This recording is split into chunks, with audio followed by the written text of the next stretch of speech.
Schon 2 längere Retreats habe ich bei der Isis Pianzano gemacht. Es hat mich fasziniert, wie sie in ihren Vorträgen die buddhistische Lehre mit alltagspraktischen psychologischen Tipps vermittelt hat. Darum wollte ich ein bisschen mehr über ihren Weg erfahren. Die Isis hat in diesem Gespräch erzählt, wie sie zuerst in einem tibetischen Kloster und dann in einem Vipassana-Kurs in Indien von der Meditation überzeugt worden ist. Sie berichtet, wie sie dann, zurück in Europa, auch noch andere Richtungen verfolgt hat. Wir haben darüber geredet, wie man einen Lehrer findet und ob es überhaupt einen braucht. Richtiger Effort und einfach sein lassen und das Konzept von Stagnation in der Praxis sind weitere Themen gewesen. Wie man mit inneren Stimmen oder verschiedenen Mitgliedern vom inneren Team umgeht, sind ebenso Thema von dem Gespräch gewesen, wie die Arbeit mit den 3 Daseinsmerkmalen Vergänglichkeit, Unzulänglichkeit und nicht selbst. Wir haben über einschneidende Erfahrungen und den möglichen Wert von Drogen, gemeint sind da Psychedelika, auf dem spirituellen Weg geredet. Zum Schluss sind wir über die Rolle von Achtsamkeit oder besser von rechter Achtsamkeit zur Bewältigung von gesellschaftlichen Problemen gekommen. Wieder mal eine rechte Bandbreite also.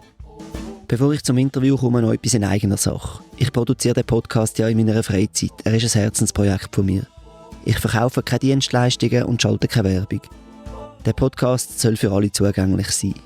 Falls du ihn einmalig oder regelmäßig unterstützen willst, findest du auf der Website www.meditationsszene.ch unter Spenden die notwendigen Angaben.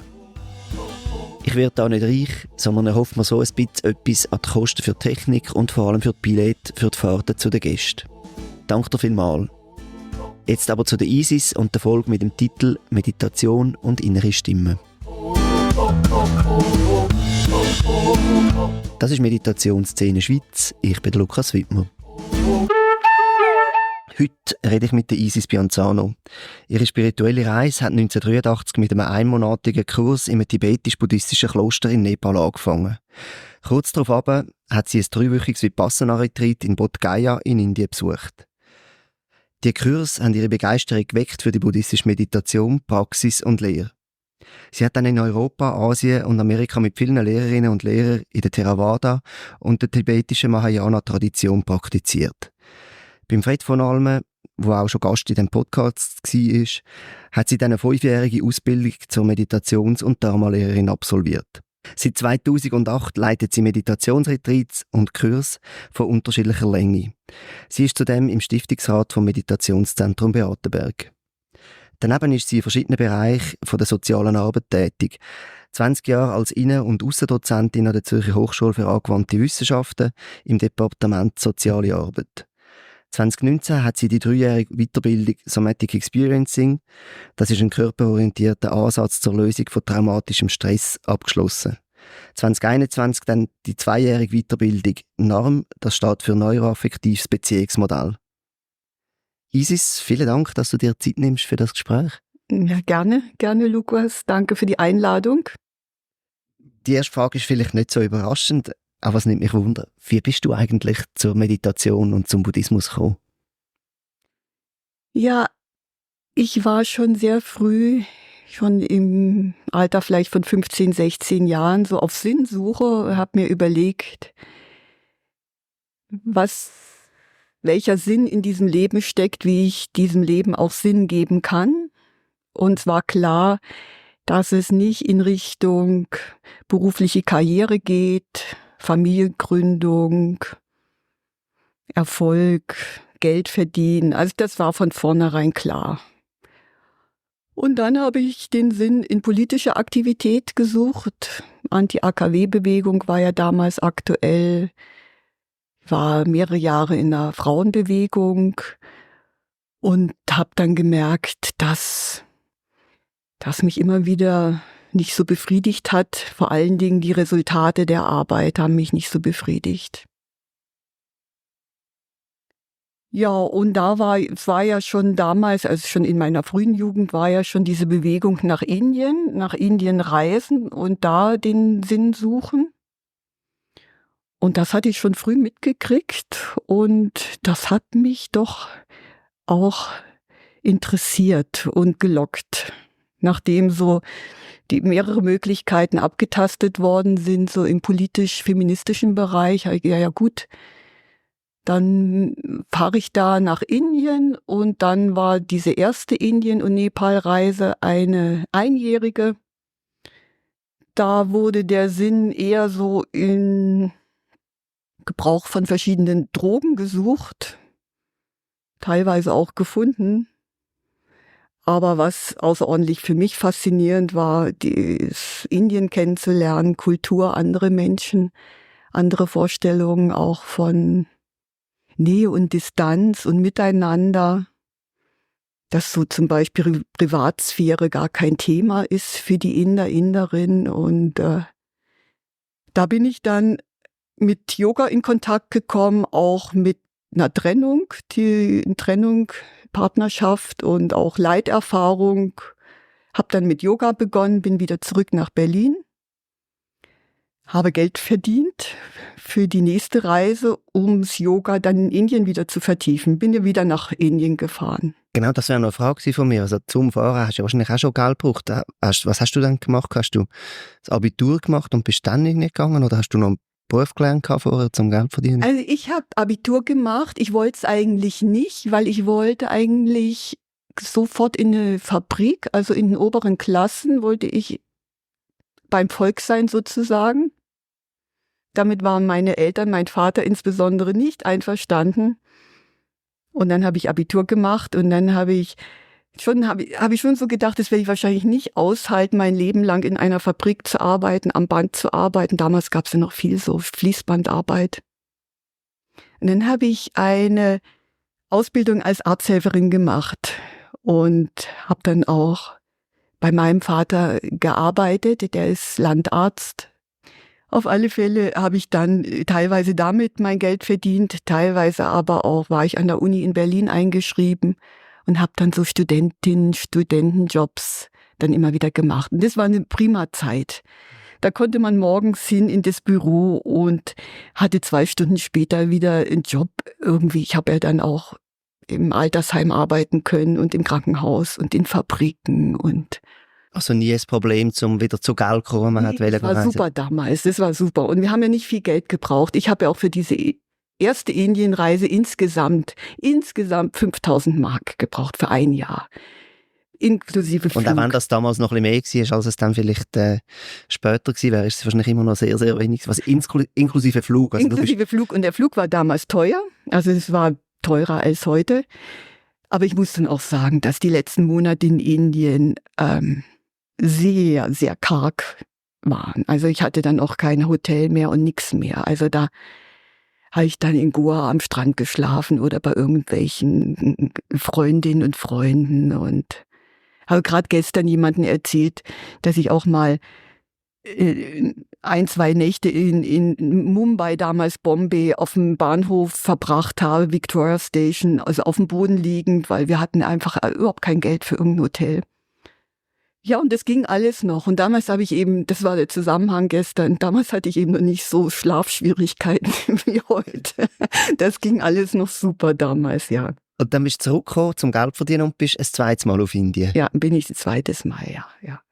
Und da war das Ziel, Yoga zu vertiefen und vor allen Dingen dann nicht nur die Asanas, also Körperstellung, sondern auch mehr mit Pranayama und Bhakti-Yoga und Karma-Yoga in Kontakt zu sein. Dann war ich eben so in so einem 3-monatigen Yoga-Teacher-Training-Camp. Ich bin kein Yoga-Spezialist. Was ist das, was du jetzt gerade gesagt hast? Ist denn das mehr die geistige Seite noch vom Yoga? Ja, also Pranayama wäre mehr so Atem und dann wäre mehr, Bhakti wäre mehr so die Hingabe und Karma ist einfach auch Arbeiten, ums Karma zu verbessern.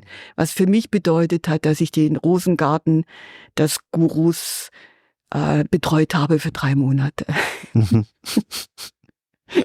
Ja, das war so der Sinn, der Sinn, ums zweite Mal nach Indien zu reisen. Und dann hatte mir eine Bekannte gesagt, komm doch du mit nach Nepal, nach Kopan in das Kloster, tibetischer Buddhismus, das gefällt dir bestimmt. Das sind 4 Wochen.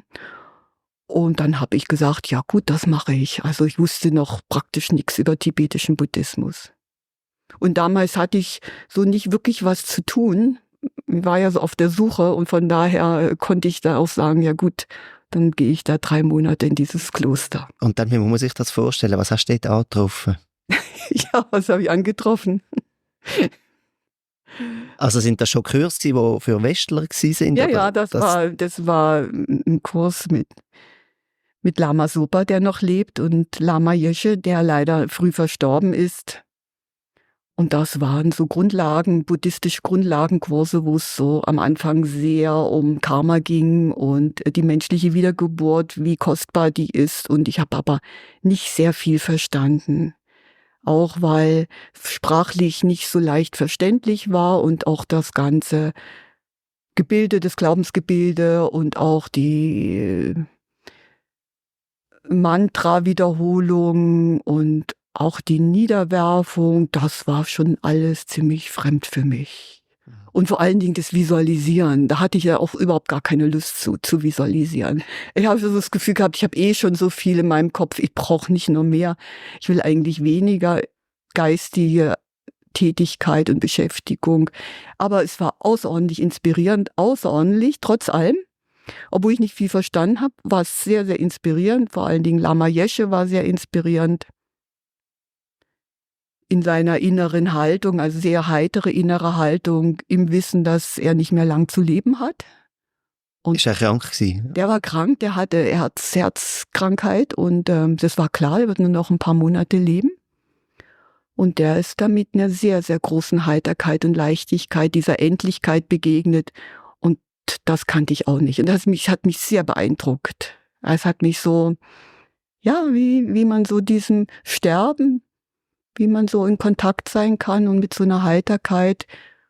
Und was ich dann aus diesem Kurs gezogen habe, war, dass ich nicht hilflos meiner Umwelt ausgeliefert bin, sondern dass es auf meine Bewertung drauf ankommt, wie ich Verhaltensweisen zum Beispiel von anderen bewerte. Also dass es nicht an denen liegt, sondern dass ich dann Spielraum habe, wie gehe ich damit um. Und das war unglaublich befreiend. Heißt nicht, dass ich das bis jetzt und heute immer in allen Situationen durchhalten kann, aber es hat mein Weltbild komplett auf den Kopf gestellt. Ja. Und das ist eigentlich gar nicht so ein meditativer Kurs gewesen, wie es tönt, sondern auch sehr viel Ritual, sehr viele Belehrungen, stundenlange Belehrungen, also am Vormittag stundenlang, am Nachmittag stundenlange Belehrungen. Dann gab es wieder so Pujas, also und dann habe ich auch Einweihungen bekommen, die dann auch noch weiteres nach sich gezogen haben, grüne Tara-Einweihung, und die hat man damals nicht einfach gekriegt, sondern man musste sich verpflichten für eine gewisse Praxis dann auch. Mhm. Ja, es gab dann auch ein bisschen Yoga-Unterricht, aber viel waren Belehrungen. Mhm. Ja.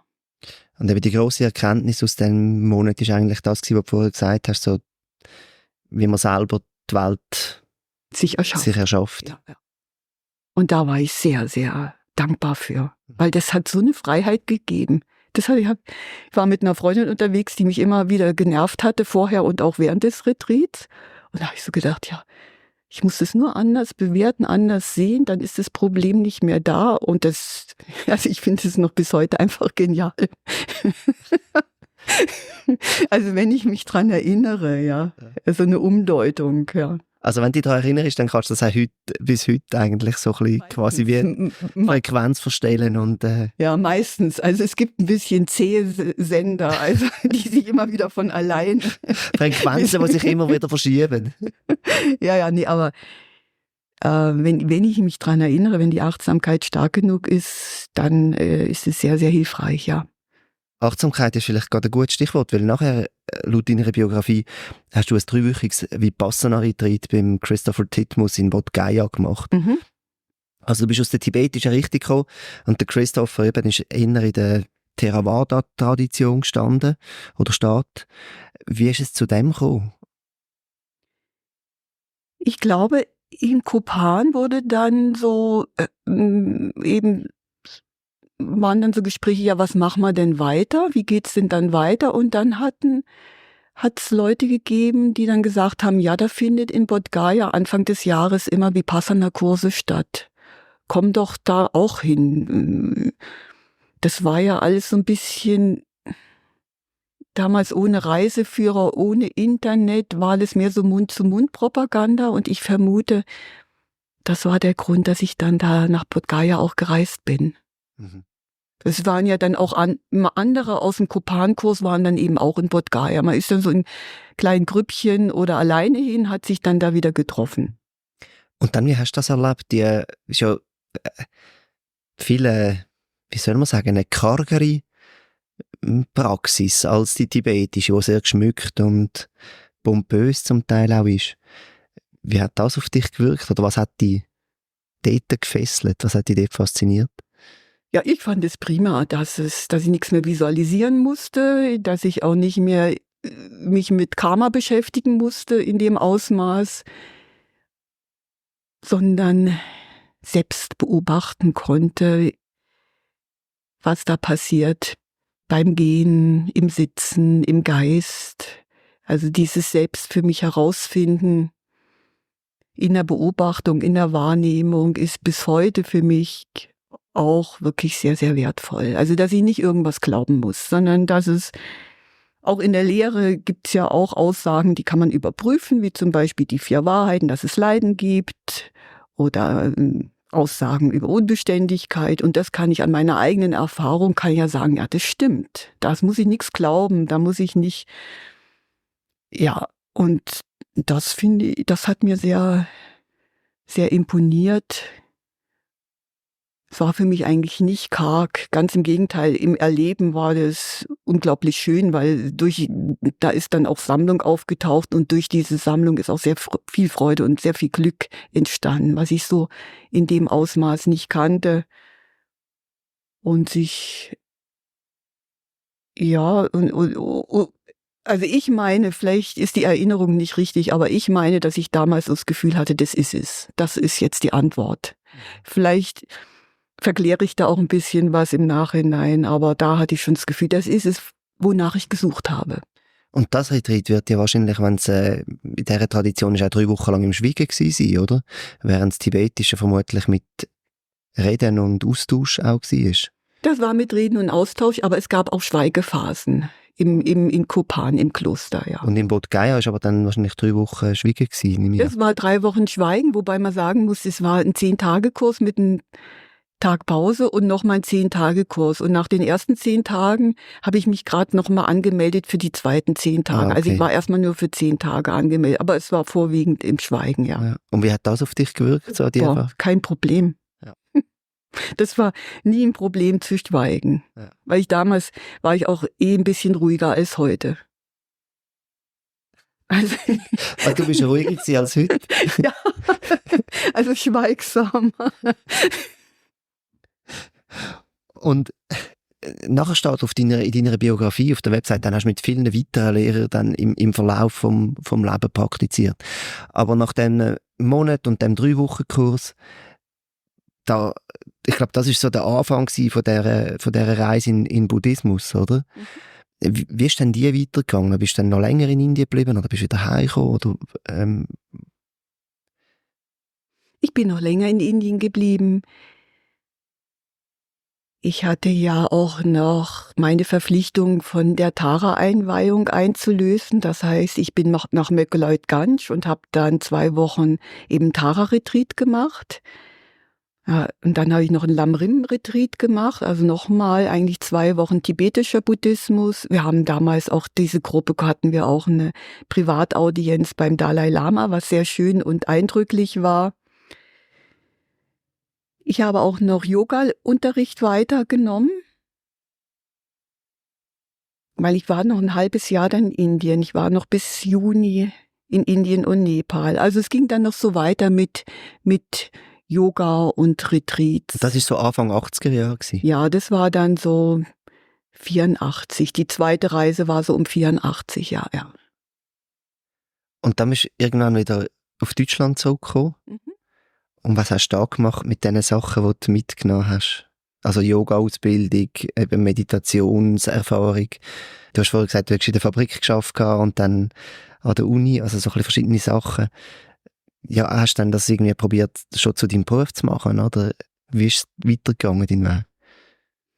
Ja, ich bin dann wieder nach Berlin zurückgekehrt und dann habe ich gemerkt, nur Yoga und nur Vipassana, das geht nicht.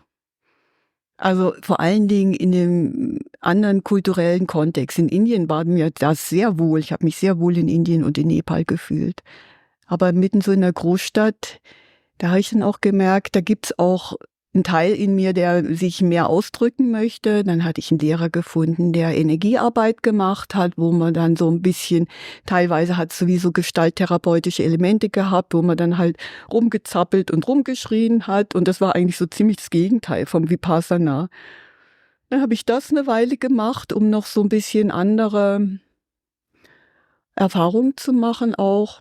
Hab dann auch weiterhin gejobbt, wenn ich das nun richtig in Erinnerung habe. War auch bei einem Lehrer längere Zeit, der eben so Energiearbeit weitergegeben hat. Das war der Michael Barnett, der selbst längere Zeit bei Osho war und dann so im kleinen Rahmen eine ähnliche Gemeinschaft aufgebaut hatte. Und da war ich auch eine Zeit lang. Ja, so ging das weiter. Also Vipassana war aber immer in der Praxis, also formelle Meditation, aber auch so dann Gehmeditation oder achtsames Gehen war es immer präsent gewesen, auch wenn ich so ein bisschen Ausflüge in andere Richtungen gemacht habe. Ja, und der Lehrer damals, dieser Michael Barnett, ich hatte ihn dann mal gefragt, was soll ich denn jetzt machen mit meinem Leben? Da hat er gesagt, war dann so die Frage, werde ich Vipassana-Lehrerin oder nicht? Und dann hat er zu mir gesagt, ja, dass ich schon wie von Natur her eine sehr enge Verbindung oder Fähigkeit hätte, das weiterzugeben, aber dass es jetzt noch eine Zeit bräuchte, um noch andere Seiten von mir noch besser zu entwickeln oder kennenzulernen oder so. Und das hast du dann gemacht? Ja. Und dann habe ich eben noch eine Weile gewartet, weil eigentlich wollte ich ja Vipassana-Lehrerin werden. Da gab es unterschiedliche Gründe, warum das nicht geklappt hat und ja. Und dann hast du, also du bist ja auch eben lang als Dozentin dann in Zürich an der Hochschule Zürcher Hochschule für angewandte Wissenschaften gewesen, genau. Also irgendwann bist du in die Schweiz gekommen, oder wie ist dann dein Weg so weitergegangen? Ja, dann bin ich in die Schweiz gekommen, weil ich einen Schweizer kennengelernt habe und dann wir geheiratet haben und dann habe ich mich in der Schweiz angesiedelt und meine Mutter war in der Zwischenzeit auch schon hier in der Schweiz und meine Schwester auch. Also beide in Zürich und das war sehr schön für mich. Ja. Bin ich nicht mehr zurück nach Berlin. Und dann hast du da geschafft, eben an der Hochschule, oder hast du dann noch Weiterbildung und Ausbildungen gemacht? Ja, ich war zuerst in 2 Institutionen für Menschen mit geistiger Behinderung und habe dann hier Studium in sozialer Arbeit gemacht. Also damals gab es ja noch keinen Bachelor, also das Diplom in sozialer Arbeit. Und war so 8, 9 Jahre war ich in diesen Institutionen tätig und bin dann so nach und nach mehr in diese damals Schule für soziale Arbeit reingerutscht, also auch dann als Dozentin, ja. Und wie war das gewesen? Hat da deine buddhistische und Meditationspraxis das befruchtet und beeinflusst und umgekehrt? Oder ist das in beide Richtungen gelaufen? Also die soziale Arbeit und der Einsatz für Menschen, der war schon sehr früh in meinem Leben wie angelegt. Dadurch, dass mein Vater Arzt war und meine Mutter mit in der Praxis gearbeitet hat und wir auf demselben Stockwerk unsere Wohnung hatten, war das irgendwie klar, wir sind für Menschen da. Mhm. Und ich habe sehr früh schon mit 17 angefangen, ehrenamtlich in einer Institution zu arbeiten für epilepsiekranke Kinder. Da war das klar, ich gehe da am Wochenende hin oder in den Ferien, also während der Schulzeit. Das war so mitgegeben. Mhm. Und von daher war das mit der sozialen Arbeit nicht eine Folge aus einer buddhistischen Sichtweise, sondern es konnte sehr gut vernetzt werden miteinander, weil es geht ums Gleiche. Es geht um Leiden und die einen lösen es so und die anderen lösen es so. Mhm. Mhm. War das jetzt eine Antwort? Das ist eine Antwort, okay. ja, danke.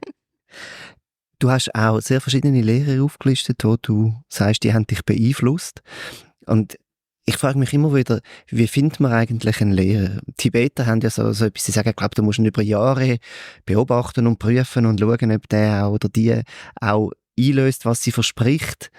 Das ist noch schwierig, finde ich, im Westen. Also erstens mal nur schon über Jahre einen Lehrer, so viel Geduld haben, über Jahre einen Lehrer zu beobachten oder eine Lehrerin und zu schauen, was die einlöst. Wie hast du deine Lehrerinnen und Lehrer gefunden?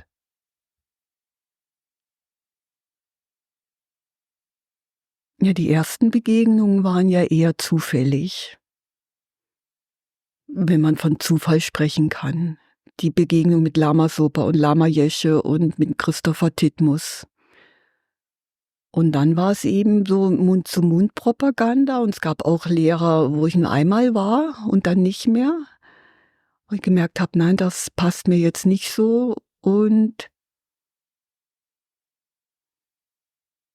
es hatte manchmal ja auch mit dem Ort zu tun, wo ich gerade war und was dann gerade auch an Vipassana-Kursen eben so zu finden war. Und jetzt zum Beispiel Rosemarie und Steve Weismann in Thailand, die habe ich über eine Annonce gesehen, dass sie da Kurse geben in Thailand. Ist schwer zu sagen. Also immer auch so ein Stück, eben, du hast gesagt, wenn man sagen Zufall, ein Stück Zufall oder nicht durchschaubare Gegebenheiten sind auf jeden so Fall sagen, dabei. Ja. nicht so, zumindest für mich nicht so durchschaubar. Andere würden das vielleicht sehen, wenn man jetzt so von Karma spricht oder so. Aber ich hatte auch eigentlich meistens Glück. Also es gab auch Retreats, wo ich nicht so freudig war und auch die Lehrerin jetzt nicht so bereichernd fand. Aber das war ja dann auch immer, eigentlich auch immer wieder Lernfeld. Wie gehe ich damit um? Und hast dann du auch Lehrerinnen gehabt, die dich quasi über die Retreats aus betreut haben und quasi deine Lehrer und Lehrerinnen geblieben sind, also wo darüber hinaus ein regelmäßiger Kontakt bestanden hat, oder ist das schon primär in Retreats gewesen? Also ich frage ein bisschen, der Hintergrund ist, im Theravada-Buddhismus ist es so häufig so, dass man nicht unbedingt nur einen Lehrer hat, wenn man nicht ordiniert selber, wo quasi einem sein Lehrer ist, sondern Mönchsgemeinschaft ist eigentlich, sind die, wo die Lehrer sind. Oder dann halt eben in Retreats verschiedene Lehrende, während es in vielen tibetischen Traditionen schon viele stärkere Lehrer-Schüler-Beziehungen gibt. Mhm. Und ich sehe bei beidem Vor- und Nachteil. Also bei der tibetisch ist natürlich Machtmissbrauch und Abhängigkeit wahrscheinlich viel die grössere Gefahr als im anderen.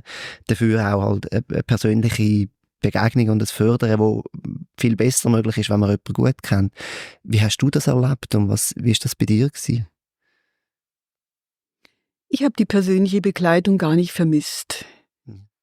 Mir hat es gereicht, in Retreat zu gehen, dann wieder auszuprobieren, wie kann ich das im Alltag umsetzen. Ich habe nicht so das Bedürfnis nach einer persönlichen Begleitung gehabt. Aber die längste und andauerndste Beziehung habe ich zu Fred von Almen. Wir kennen uns jetzt 32 Jahre. Und dadurch, dass auch dann das Zentrum Beatenberg ins Leben gerufen wurde und ich dann da eigentlich von Anfang an dabei war und auch Fred von Almen mein Lehrer ist, der mich ausgebildet hat, hat sich über diese vielen Jahre auch so eine Beziehung kultiviert, die dem vielleicht ein bisschen nahe kommt. Also, dass man nicht nur im Retreat Beziehung hat, sondern sich auch mal privat trifft. Mhm.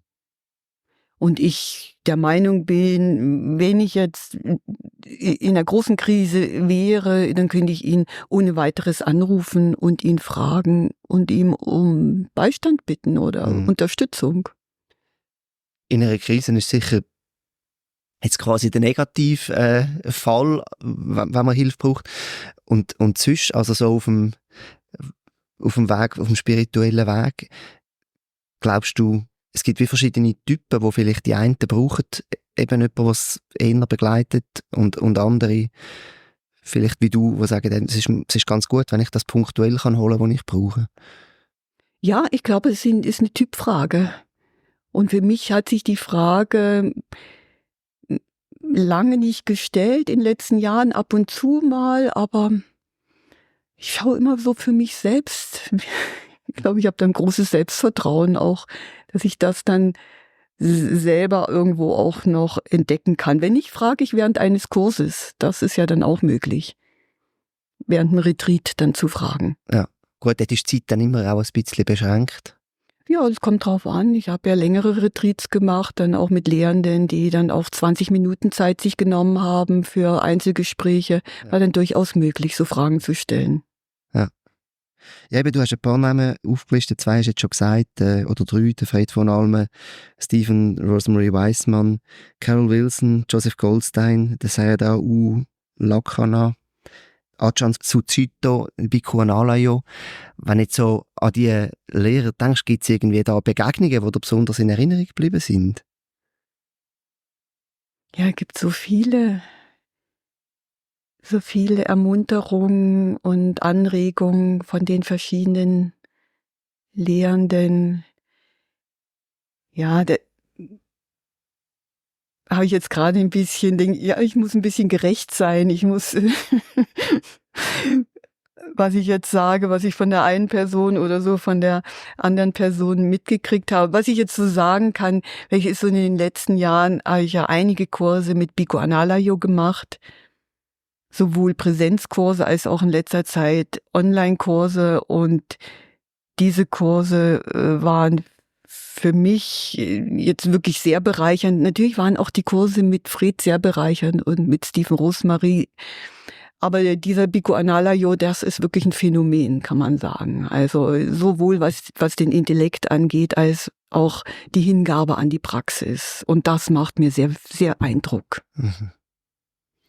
Also vielleicht müssen wir noch das Wort 2 sagen zum Bhikkhu Analayo. Er kann Pali kann er, glaube ich, fließend. Er hat Chinesisch gelernt, weil er die chinesischen Quellen hat auch erschliessen. Dann hat er schnell Chinesisch gelernt, hat man das Gefühl.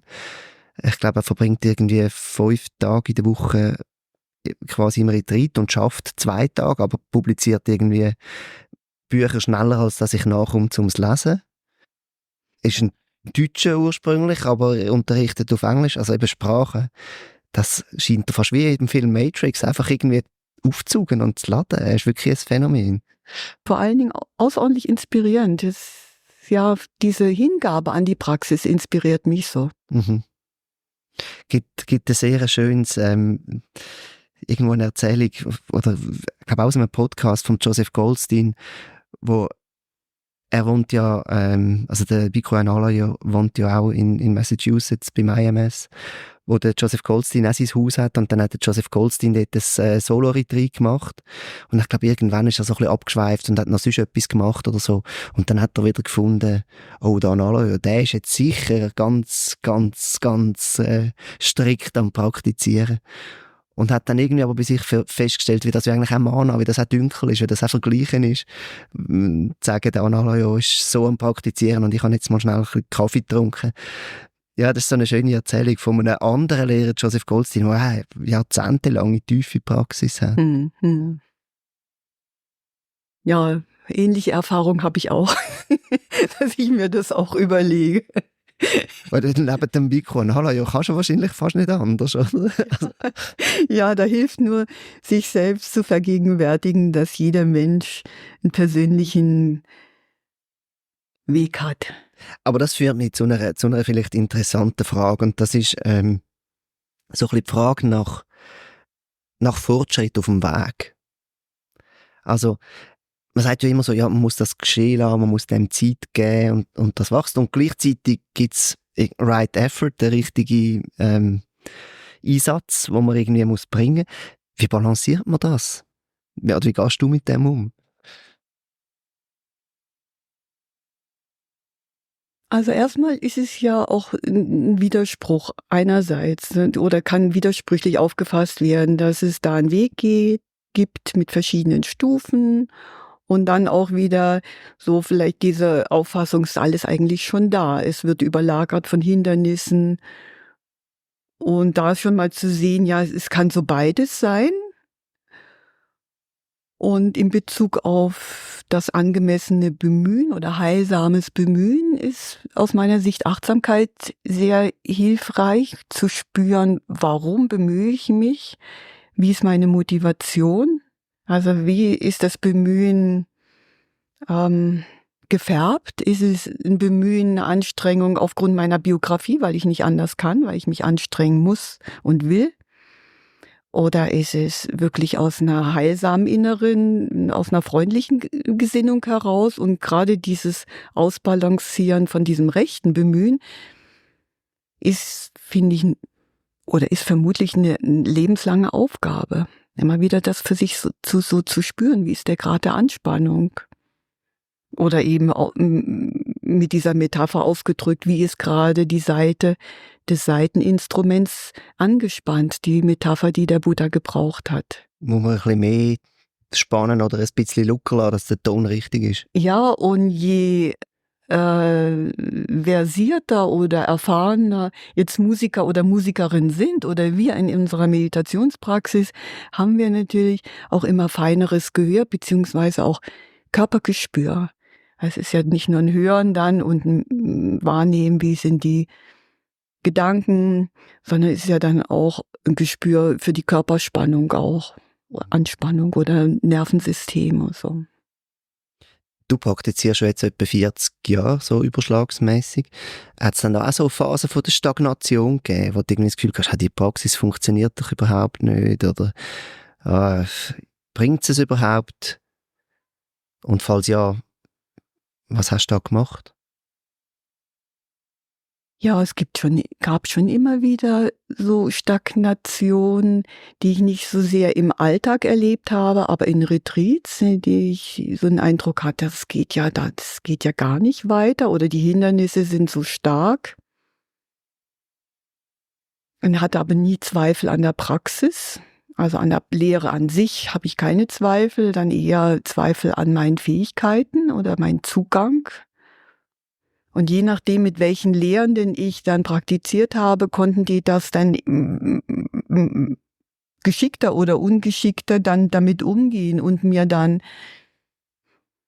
dieses Gefühl von Stagnation eben auf verschiedenen Arten und Weisen eben das besprechen oder mir Beobachtungsaufgaben zu geben oder so zu sehen, das ist ja eine Konstruktion immer im Geist Stagnation. Es ist ja nicht was es gibt. Und so die Konstruktion wieder ein bisschen auflockern. Mhm. Und das versuche ich jetzt mittlerweile auch immer dann selbst, wenn ich so das Gefühl habe, es stagniert, wo ich das schon lange, glaube ich, nicht mehr hatte. Also weil das ist auch kein Thema mehr für mich, ob stagniert oder nicht. Sondern? Also die Frage von der Stagnation ist schon mal in sich, es ist ja nur ein Konstrukt aus meiner Sicht. Also wie bewerte ich gerade mein aktuelles Erleben? Genau. Also am Anfang ist es ja häufig so, wenn es irgendwie schön ist auf dem Küssi, dann ist es gut gewesen. Und wenn es nicht schön ist, dann ist es schon mal unangenehm und nicht so gute Meditation gewesen. Das ist vielleicht so die Stufe 1. Aber dann gibt es ja auch irgendwie, zumindest in meiner Erfahrung, ich kann nur von mir reden, gibt es auch so Phasen, wo ich einfach so denke, es bleibt alles immer ein bisschen gleich und es passiert einfach nichts und es müsste doch irgendwie wieder mal ein bisschen anders werden. Und das ist für mich, dann habe ich das Gefühl, es stagniert. Ja, erstmal ist ja die Frage, was muss anders werden? Na, dann merkt man, aha, da hat man Vorstellungen, dann merkt man, da ist Verlangen. Verlangen ist ja schon mal nicht mehr, ist ja schon wieder der Vergleich ist und soll. Das, was gerade passiert, ist zu langweilig, zu bekannt, zu schmerzlich. Es soll anders sein. Und das ist ja schon mal dann eine sehr hilfreiche Einsicht zu sehen, auch gerade was in mir stattfindet, ist Verlangen. Ich bin nicht zufrieden mit dem, was die Wirklichkeit mir bietet. Ja, und dann hat man ja schon wieder Material, mit dem man weitermachen kann. Das stimmt natürlich. Gleichzeitig denke ich, es ist natürlich auch ein Merken, ja, nein, also ich bin jetzt noch überhaupt nicht erleuchtet. Und irgendwie, wenn ein Befreiungsziel ist, dann müssen wir irgendwie das Gefühl haben, irgendwie feststellen, geht es in die Richtung oder nicht. Also Befreiung geht für mich so in die Richtung, dass es gar keine Rolle mehr spielt. Also dass diese Unterscheidung zwischen ist und soll, aus einer heilsamen Motivation heraus natürlich, die wird ja hinfällig. Mhm. Das heißt nicht, dass ich diese Unterscheidung zwischen ist und soll nicht mache, aber merke dann doch auch schnell, wenn ich so das Gefühl habe, es passiert nicht das, was ich mir wünsche, dass da doch eben Vorstellungen sind. Vorstellungen, wie es besser sein sollte oder anders sein sollte. Mhm. Und dass da auch eventuell dann ein Druck auf mir dann entsteht. Ich müsste es anders machen oder ich mache irgendwas falsch. Und das ist ja genügend Material dann, um weiter im achtsamen oder freundlichen Kontakt zu sein.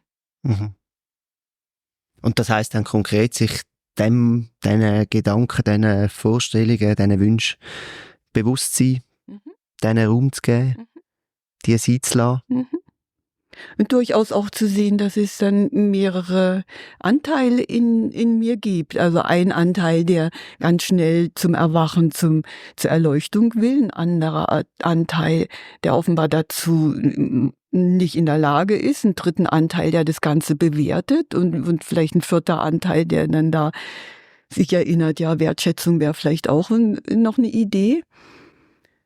Also das ist, finde ich, auch eine sehr hilfreiche Unterstützung, so zu sehen, dass da unterschiedliche Seiten in einem gleichzeitig teilweise sich zeigen können, auch in Meditationsretreat. Mhm. Und wenn man sich dann dem inneren Team bewusst wird, wie geht man dann mit dem um? Naja, das Erste ist ja erstmal, sich bewusst zu sein. Ne? Das sind unterschiedliche Stimmen, durchaus kontrovers teilweise. Ne? Eine Stimme im Retreat zum Beispiel, die sich nach Ruhe sehnt, nach Erwachen, nach Glück, und dann eine andere Stimme, die immer nur rumdenkt und analysiert, und eine dritte, die eben bewertet und so weiter. Also erstmal das mal so wahrnehmen und dann mal so auch wahrnehmen, wie ist eigentlich meine Beziehung dazu, mit welcher Stimme identifiziere ich mich denn gerade auch? Welche Stimme halte ich für wahrer, welche Botschaft? Und dann zu merken, da ist mehr Identifikation oder auch mehr Selbstbild. Und dann das zu sehen und dann auch zu merken, wie viel Leiden ist mit den einzelnen Anteilen verbunden, auch vielleicht mit einer Zerrissenheit. Dann merke ich wieder, eigentlich will ich es, dass es nur eine Kraft in mir gibt. Ich will nicht, dass es so viele verschiedene Anteile gibt. Dann ist man wieder beim Bewerten. Soll nicht so sein. Und wenn du fragst, wie damit umgehen hat, ist die Frage, was möchte ich denn üben? Wenn ich mehr Sammlung üben möchte, dann ist so ein Stimmenwirrwarr nicht ganz so günstig. Wenn ich Vipassana übe, dann bin ich mehr im Erforschen und im Kontakt sein. Bei der Sammlung muss man dann halt auch mal sagen, jetzt ist Ruhe im Karton so.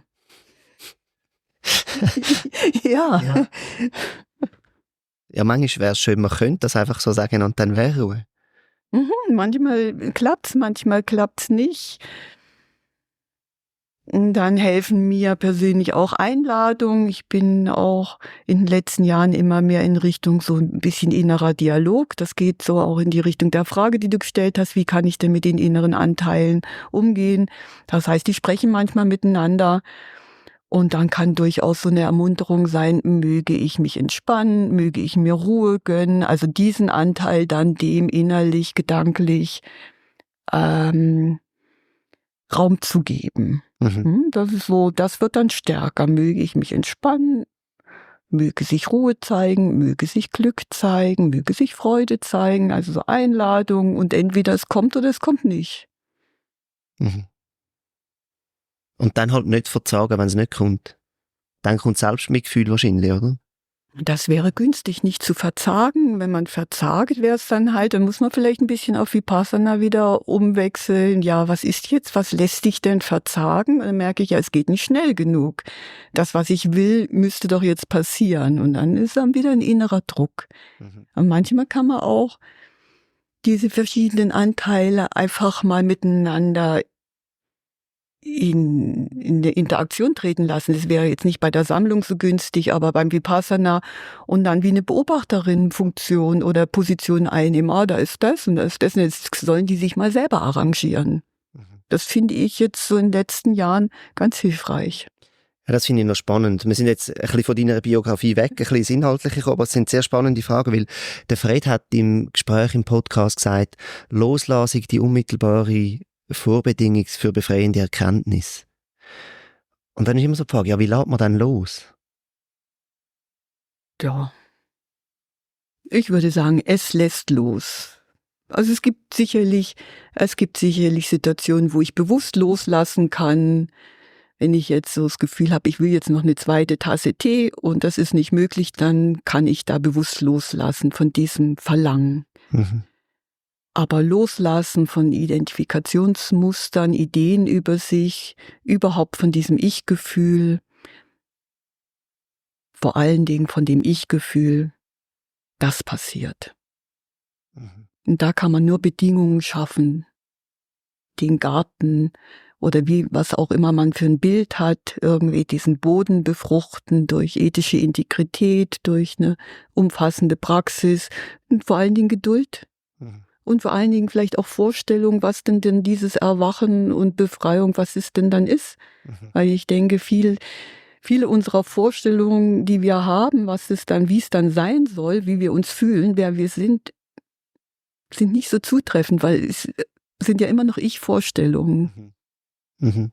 Wie hat sich dann dieses Bild von Erwachen oder Erleuchtung im Verlauf von deiner Praxis verändert?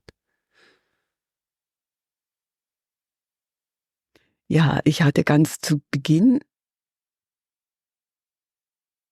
wahrscheinlich eine sehr vage Vorstellung von Erleuchtung. Ich hatte schon damals in Bodh Gaya beim ersten Kurs oder ersten beiden Kursen schon das Gefühl, ich bin ziemlich nah dran an der Erleuchtung. Habe ziemlich viel meditiert und gedacht, jetzt müsste es ja dann kommen.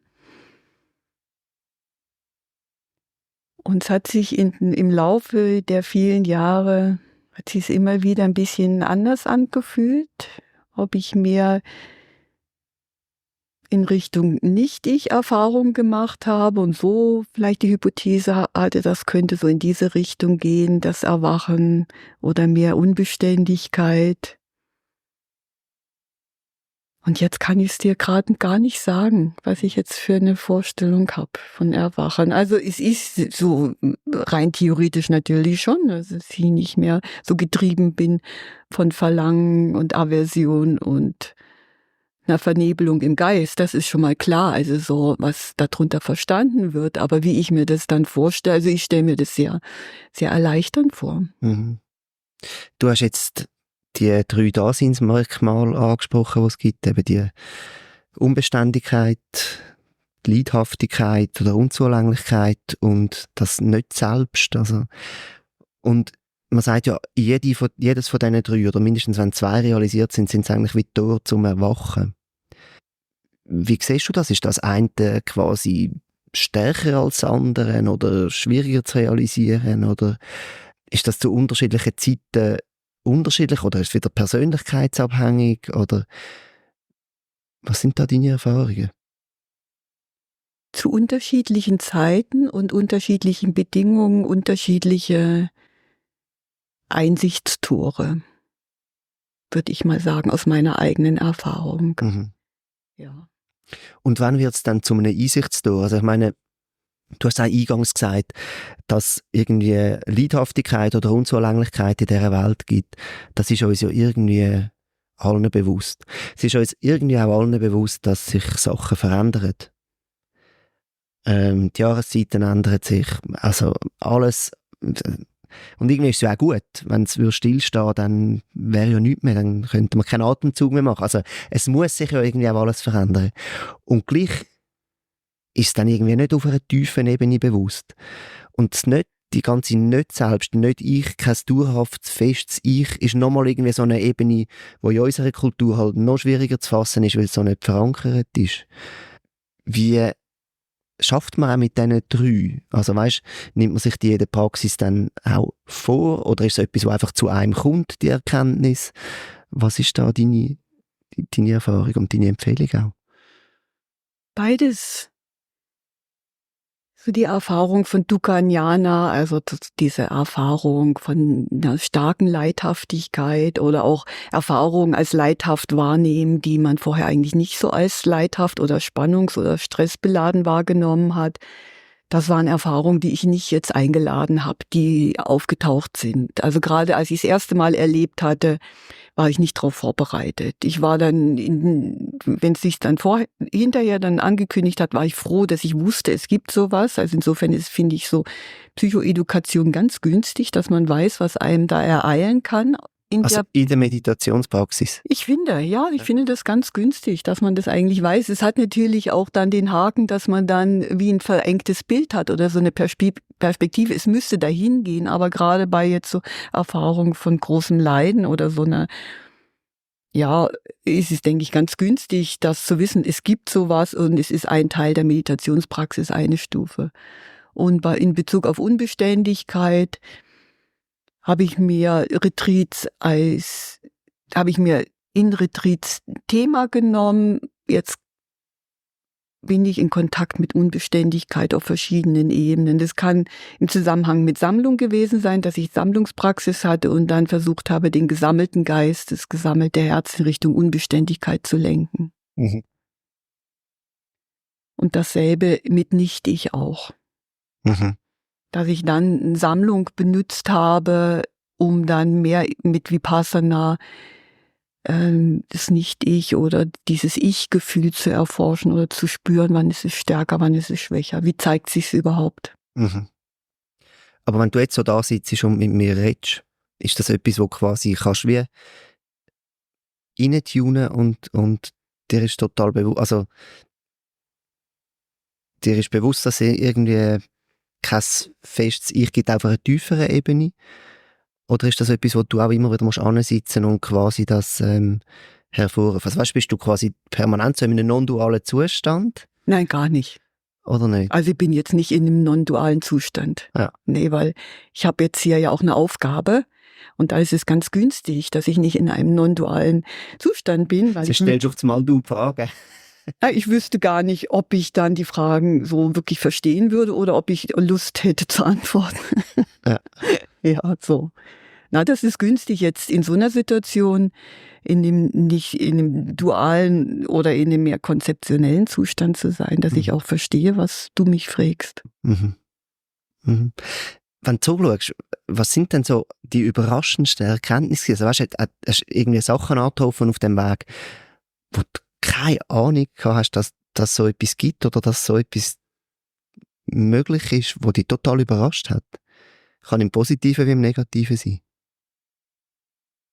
Nun, die erste Erkenntnis, die ich damals am Ende vom Kopan-Kurs hatte in Nepal, dass wir die Welt konstruieren oder unseren Erfahrungen Bedeutung geben, das war schon sehr einschneidend. Also das diese mit erster Erkenntnis, dann Erfahrung der Freude, Erfahrung der Liebe, Erfahrung von Mitgefühl. Ja, oder auch so nicht Einblicke und ja, das würde ich so sagen, das war in meinem Leben vorher nicht so Thema. Außer vielleicht ab und zu mal in Drogenerfahrungen. Möchtest du da noch etwas dazu sagen? Also was so Parallelen vielleicht sind, wo du siehst zwischen Drogenerfahrungen und Meditationspraxis? Es ist ja recht Mode geworden, dass man irgendwie, also Psychedelika werden wieder recht propagiert und ich habe letzte Woche ein Gespräch gelesen mit ich glaube Tenzin Palmo war es gewesen, wo gesagt hat, also das ist überhaupt nichts, führt auf eine völlig falsche Richtung, löhnt die Finger davon und dann gibt es andere wie einen Vanya Palmer, der auch schon in dem Podcast war, wo irgendwie findet, ja, das führt ein bisschen dazu, dass man vielleicht einmal sieht, wie der Gipfel aussieht, wenn sich der Nebel lichtet. Was ist da, also hast du eine Meinung dazu oder? Meine Drogenerfahrungen liegen lange zurück. Und den Nutzen da drin habe ich gesehen, dass ich so erlebt habe, wie die Wahrnehmung sich verändern kann und dass es nicht nur so eine feste Wahrnehmung und materielle Wahrnehmung gibt und meine Wahrnehmung die richtige und das ist jetzt so, sondern dass ich das schlagartig verändern kann durch Drogenkonsum. Das fand ich schon mal beeindruckend, dass man einfach durch eine Substanz dann anderes Erleben schaffen kann.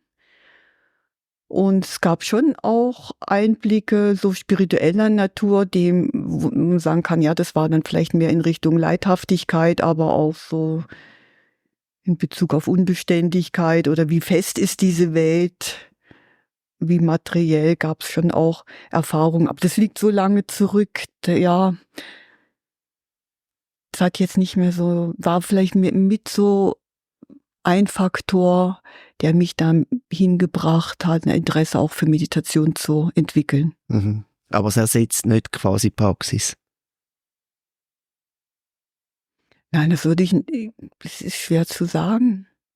Ich könnte mir auch vorstellen, jetzt auch irgendwelche Substanzen zu mir zu nehmen, aber dann ganz, ganz, ganz, ganz niedrig dosiert. Weil die letzten Male, ist vielleicht 20 Jahre her, da hat schon ganz wenig genügt, um Veränderungen zu bewirken, die mir nicht so recht waren. Also wo ich so das Gefühl habe, ich kann es nicht wirklich kontrollieren. Und also so ganz niedrig dosiert würde ich es mal ausprobieren, mal schauen, wie es jetzt wäre. Mhm. Ich finde es vielleicht noch einen spannenden Moment, um noch einen weiteren Schlenker zu machen zu deinen Weiterbildungen, die du gemacht hast, nämlich in Somatic Experiencing, wo ja Traumatherapie ist.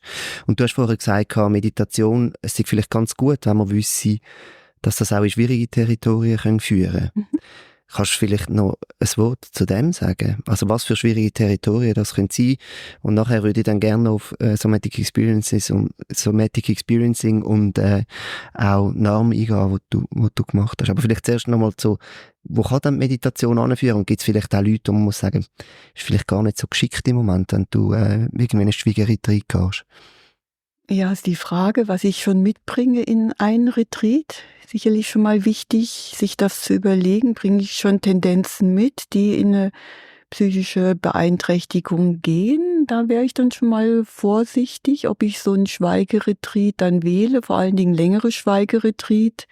Oder auch schaue, kann ich vielleicht mit den Lehrenden vorher reden und das mal ein bisschen abklären, wie viel Unterstützung habe ich denn dann da auch?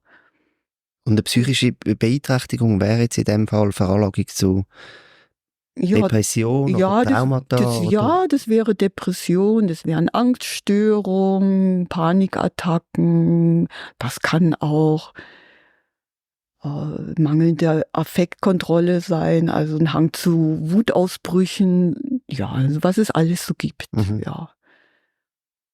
Und bei mir selber waren sehr, sehr wenige Momente, wo ich so das Gefühl hatte, die Meditation führt mich dann in einen Bereich, der schwierig für mich war. Also insbesondere diese eine Erfahrung von sehr viel Leiden. Und da war die Lehrerin selber krank, also da hatte ich auch nicht die Unterstützung.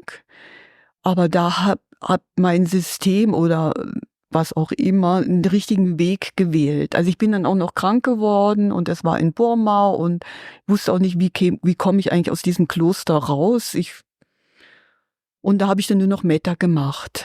Also das war dann für mich, da habe ich eigentlich instinktiv genau dasselbe, also das Richtige gemacht. Also lebende Güte praktiziert. Ja, da hatte ich noch ein Foto von meinem Lama Yeshe dabei und dann habe ich das Foto von Lama Yeshe genommen und das mir so auf die Brust gelegt.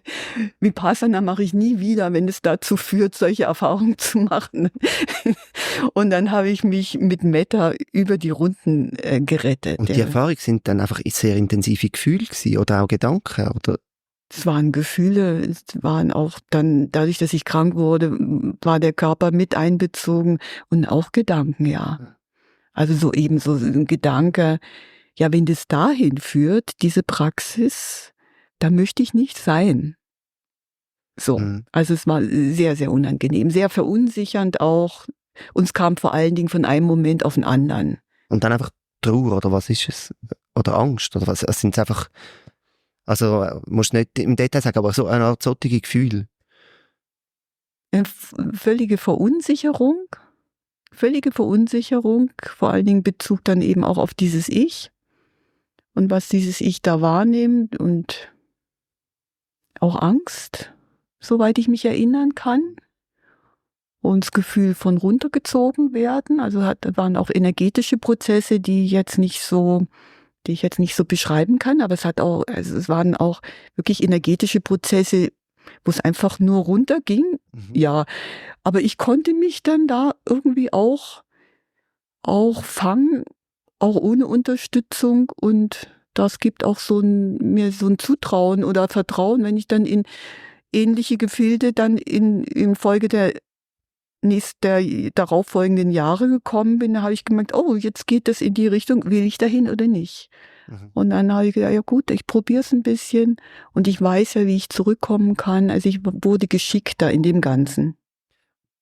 Und passieren solche Sachen in deiner Erfahrung nur in längeren Retreats? Oder kann das auch sein, dass wenn man jeden Tag so zur Stressreduktion Viertelstunde, halbe meditiert, dass solche Zustände entstehen? Ich habe es vielleicht schon von 1, 2 Meditierenden so gehört, dass es auch in der Alltagspraxis stattgefunden hat. Ich bin mir nicht ganz sicher. Ich habe jetzt kein konkretes Beispiel vor Augen, dass jemand, vielleicht 1, 2 Personen, die haben mit irgendwelchen Hilfsmitteln praktiziert und haben dann so verunsichernde Erfahrungen gemacht. Mhm. Ich habe mit Irene Bumbacher im Podcast ein bisschen über Somatic Experiencing und Trauma geredet. Du hast auch eine Ausbildung in Somatic Experiencing und du hast zusätzlich noch nach dem neuroaffektives Beziehungsmodell. Das habe ich noch nie gehört vorher. Was ist das? Und wie geht das auch mit Somatic Experiencing zusammen? Dieses Name ist eine Weiterentwicklung, kann man sagen, vom SE, von Somatic Experiencing. Der Lehrer, der dieses Modell entwickelt hat, ist der Lawrence Heller, ein Amerikaner. Der hatte vorher SE gemacht und hat dann so ein bisschen eigenes Modell entwickelt, was sich ein bisschen abhebt vom SE, weil der Fokus mehr auf Bindungs- und Entwicklungstrauma ausgerichtet ist, im Gegensatz zu Schocktraumen, wo man sagen kann, das ist mehr SE, obwohl SE auch sehr viel mit Entwicklungstrauma zu tun hat. Mhm. Und der Unterschied zum SE ist noch ein bisschen, dass der Fokus nicht nur so auf dem Nervensystem ist, sondern so Glaubenssätze und Identifikationsmuster oder Strategien, Überlebensstrategien noch ein bisschen mehr ins Blickfeld genommen werden. Also ein bisschen mehr noch an Reden als beim SE, so wie ich es erfahren habe. Mhm. Also es ist wird eine somatische Achtsamkeit eingeladen, eine körperliche Achtsamkeit, aber auch immer wieder geprüft und erforscht, ja, wie denkst du gerade über dich, wie schätzt es gerade ein, was hat man eigentlich für Annahmen über sich, wie man ist, wer man ist, und dann merkt man, dass manche Annahmen sind etwas eingeschränkt und hindern die Lebensenergie und Lebendigkeit, und auch Kontaktfähigkeit, was wichtiges Thema im Namen ist. Angst vor Kontakt und die Sehnsucht nach Kontakt. Sei es Kontakt mit sich selbst, sei es Kontakt mit anderen. Und das sind 2 Seiten von einer Medaille. Und dann wie löst man dann so etwas auf? Ja, indem man auch mal das versucht, in die Achtsamkeit hineinzubringen. Wann habe ich überhaupt Angst vor Kontakt, in welchen Situationen? Und dann versucht man herauszufinden, ja, was hindert mich denn dann? Und dann merkt man, ja, die anderen finden mich blöd. Oder man hat die Annahme, ich gehöre nicht dazu. Oder man hat die Annahme, man muss im Hintergrund bleiben. Also so unterschiedliche Annahmen, die man über sich hat, oder auch Hypothesen, was andere über einen denken könnten, die dann einen Kontakt verhindern unter Umständen. oder die auch verhindern, dass ich meine Bedürfnisse äußere, weil ich vielleicht die Erfahrung gemacht habe, immer wenn ich Bedürfnisse äußere, dann kam vor allen Dingen in den frühen Jahren eine abwehrende Reaktion und ich komme eigentlich besser durchs Leben, wenn ich mich einstimme auf die Bedürfnisse anderer. Das kann ein Muster sein, was man gelernt hat und was dann sich weiter so immer wieder bemerkbar macht im Erleben, ohne dass man es merkt vor allen Dingen. Mhm. Oder ich kann mich nicht abgrenzen, weil ich Angst habe, wenn ich mich abgrenze, dann mögen mich die anderen nicht mehr. So. Also versucht man es ins Bewusstsein zu bringen, merkt man, dass man dann so vielleicht Glaubenssätze hat und dann tauchen häufig auch Emotionen auf und dann merkt man, ja, man ist eigentlich mehr so jetzt gerade in der Kindheit drin, und dann versucht man mit einem Erwachsenenblick da drauf zu schauen. Also es ist auch immer wieder so ein Schauen, ja, erlebt man gerade aus einer kindlichen Perspektive oder aus einer Erwachsenenperspektive und dann wäre so der nächste Schritt, das auch mit Mitgefühl halten zu können. All diese unterschiedlichen Regungen, also auch diese Strategien, die wir entwickelt haben, um zu überleben, manche mehr, manche weniger, auch denen mit Mitgefühl zu begegnen, Wohlwollen. Also eigentlich ein Erhellen dieses inneren Erlebens mit dem Ziel von mehr Lebendigkeit oder mehr Handlungsspielraum oder je nachdem, was so im Vordergrund ist, Grenzen besser spüren. So. Das heisst, so eine, wie sagt man, Therapie profitiert sehr von einer Meditationspraxis, wie es tönt. Ja, kann sehr davon profitieren. Das ist schon mal sehr hilfreich, wenn eine gewisse Achtsamkeit, eine Fähigkeit zur Achtsamkeit und auch das Interesse an Achtsamkeit da ist, dann kann das profitieren, ja. Aber es ist nicht irgendwie eine Voraussetzung. Nee. Ja. Mhm. Wir sind jetzt in deiner Biografie sehr wild umeinander gekumpelt, aber irgendwann hast du dich entschieden, die 5-jährige Ausbildung zur Meditations- und Dharma-Lehrerin zu machen beim Fred und bist dann auch eben, hast angefangen zu unterrichten. Du hast gesagt, es ist eigentlich schon sehr früh für dich klar gewesen, das zu machen. Und es ist ja ein Weg, der auch so ein bisschen Unsicherheit mit sich bringt. Also in dieser Tradition funktioniert ja alles auf Dana, also auf Grosszügigkeit. Das heisst, du hast als Lehrerin im Retreat nicht einfach einen fixen Tarif, den du irgendwie verlangst. Du weißt nicht, wenn 30 Leute kommen, verdiene ich genau so viel, sondern da steht am Schluss eine Schachtel und jede kann drin tun, was sie für richtig halten. Wie gehst du mit dieser Unsicherheit um und hat sich das auch verändert im Verlauf von deiner Praxis? Als ich mich entschieden hatte, beziehungsweise angefragt wurde, ob ich Dharma-Lehrerin werden möchte, war ich eigentlich schon an dem Wendepunkt in meinem Leben. War so die Frage, werde ich mich weiter qualifizieren in der Fachhochschule, was ich dann gerne auch gemacht hätte, wenn ich so gesagt, ich möchte da weiter unterrichten, oder möchte ich mir ein kontemplatives Leben so ansteuern. Und eigentlich war dann die Entscheidung kontemplatives Leben, also lange Retreats machen, ganz wenig arbeiten. Und dann gab es diese Anfrage, wo ich gleich Ja gesagt habe. Und da hatte ich noch meine Arbeit an der Fachhochschule und habe das dann nach und nach immer mehr reduziert auch und hatte aber lange dann noch ein Grundeinkommen. Und das fand ich sehr wichtig, weil es insofern mir jetzt nicht so eine Rolle gespielt hat, wie viel ist in dieser Schachtel drin. Mhm. Nur darauf angewiesen zu sein, wäre vielleicht ungünstig gewesen, dann wäre ich vielleicht enttäuscht gewesen oder ärgerlich, wenn da nicht viel gewesen wäre in der Schachtel. Und das ist ja so vom Geisteszustand eigentlich nicht das, was ich anstrebe. Mhm. Also insofern war ich sehr froh, dass ich finanziell auch von Ersparnissen her, von meiner Zeit da als Dozentin auch Ersparnisse hatte und insofern mich gefreut habe, wenn dann was da in der Schachtel ist. Mhm. War mehr so. Also das wäre anders gewesen, wenn ich damals gerade von Beginn an, als ich mit 27 oder so Dharma-Lehrerin werden wollte, wäre mein Zugang sicherlich ein anderer gewesen. Wäre ich viel mehr angewiesen gewesen auf den Inhalt der Schachtel. Mhm. Und der Geisteszustand wäre vielleicht auch ein anderer gewesen. Ja. Man hört ja manchmal auch so bei uns, was nichts kostet, ist nichts wert. Im Buddhismus heisst es ist unbezahlbar und darum darf man keinen Preis dahinter setzen. Wie siehst du das? So auch Stellenwert von so Angeboten, die eben Dana-basiert sind, auf Grosszügigkeit basieren, versus quasi Achtsamkeit und Meditation als Business?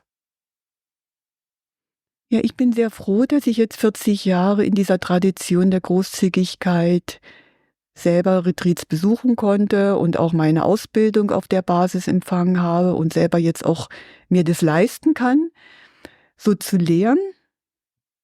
Bin ich sehr, sehr froh, weil ich es auch vor allen Dingen als Übung sehe der Großzügigkeit.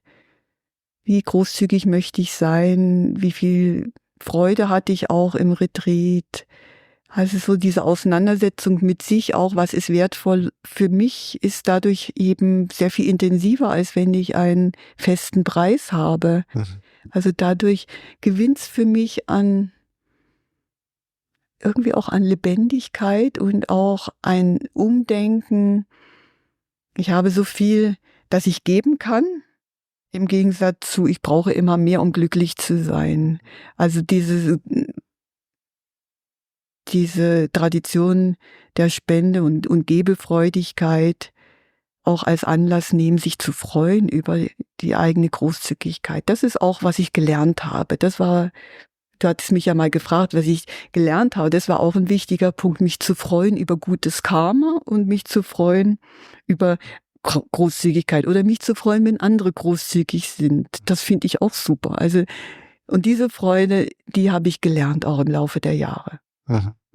Insofern bin ich sehr froh, dass auch unser Zentrum Beatenberg weiterhin daran festhält. Und ich werde das auch weiterhin so praktizieren und am Leben halten. Was dann passiert, weiß man nicht. Mhm. Also ich finde es sehr schön zu sehen, dass es offensichtlich immer noch so funktioniert, dass es Leute gibt, die nach dem Prinzip unterrichten und dass es eben nicht nur quasi Kurs gibt, wo immer ein fester Preis dahinter steht. Mhm.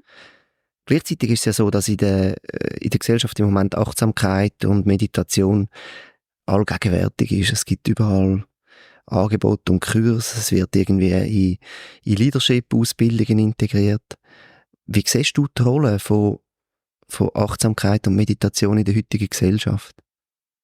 Nun, es kommt ja auf die Motivation drauf an, wofür ich Achtsamkeit brauche. Und da gibt's schon vermutlich jetzt auch Motivationen, die mehr in Richtung Gewinnsteigerung oder Kapazitätssteigerung der eigenen Leistungsfähigkeit gehen.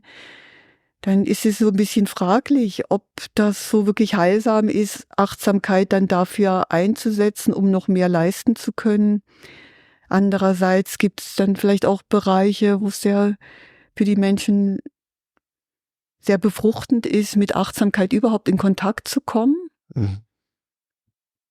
Ja, also wenn es um Gewinn und Profitmaximierung oder ob nun Achtsamkeit in der Armee, das kommt wirklich auf die Motivation drauf an. Wofür setze ich es ein? Und da gibt es sicherlich auch Motivationen, die ich jetzt nicht so unterstützen würde oder wo ich schade finde, dass Achtsamkeit da instrumentalisiert wird. Mhm.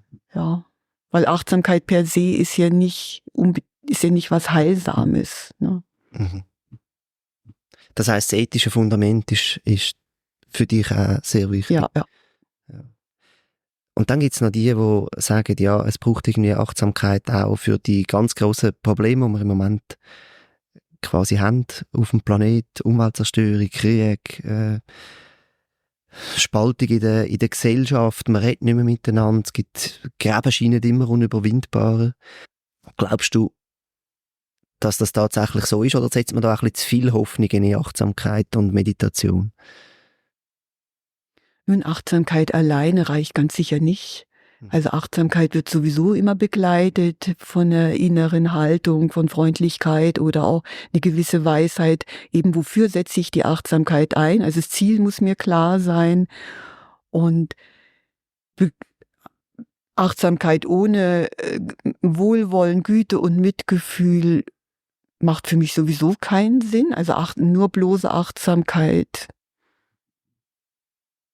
Also würde ich mal sagen, gibt's auch fast gar, ja, gibt's schon. Aber für mich ist es immer ein Verbund, Achtsamkeit, Wohlwollen, Mitgefühl, also die beiden plus Weisheit. Also ein Verständnis davon, was ist auch gerade kontextbezogen oder wichtig und richtig, ja. Mhm. Ein Wissen über ethische Integrität und vor allen Dingen auch in Kontakt sein in Bezug auf meine Motivation.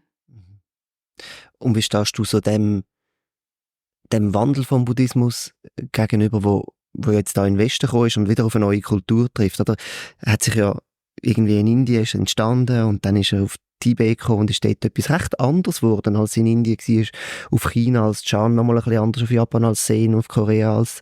Also es ist ja immer auf eine Kultur getroffen, der Buddhismus, und hat sich ein bisschen gewandelt. Und im Moment passiert das auch so ein bisschen im Westen. Wie siehst du da so den Umgang mit Tradition versus Modernisierung?